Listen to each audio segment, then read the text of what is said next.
මං ඔයගොල්ලන්ට කියන්න යන්නේ අප්‍රිකානු ජනකතාවක් ගැන.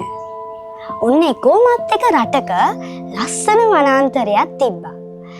මේ වනාන්තරයේ දවසක්දා ලොකු කලබලයක් සිද්ධ වුණා.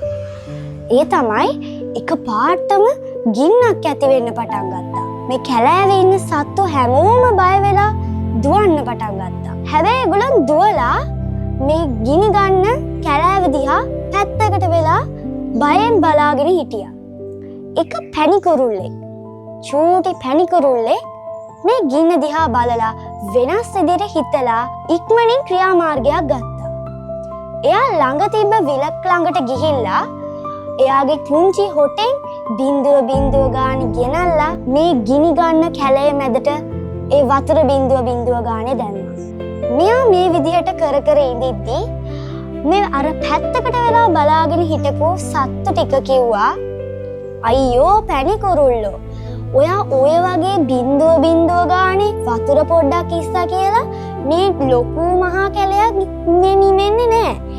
ඔයා ඔය කරන වැඩේ හරියන්නේ නෑ. ඔය වගේ පොඩි කෙනෙක් කොහොමද මහා කැලයක් නිමන්නේ? හැබැයි මේ පැණිකුරුල්ලා මේගොල්ලන්ට කිව්වා, ඕගොල්ලෝ මේක දිහා බලන් ඉන්න. මට පුළුවන් කොටස තමා කරන්නේ. මම පොඩි තමා. හැබැයි මම මේ ගින්න නිමන්න හදන්නේ අපි හැමෝම වෙනුවෙන්. මම මගේ කොටස කරනවා. එතකොට අනික් සත්තුන්ටත් තේරුණා, ඔව් ඒක ඇත්ත. පැණිකුරුල්ලා කිව්වේ අපි එයා ගැන විවේචනය කර ඉන්නවා, ඒගොල්ලෝ මුකුත් කරන්නේ නැහැ. ඉතින් ඒ සත්තුන්ට තේරුම් ගියා අපිත් අපේ කොටස කරොත් තමා මේ ගින්න නිමන්න පුළුවන් වෙන්නේ.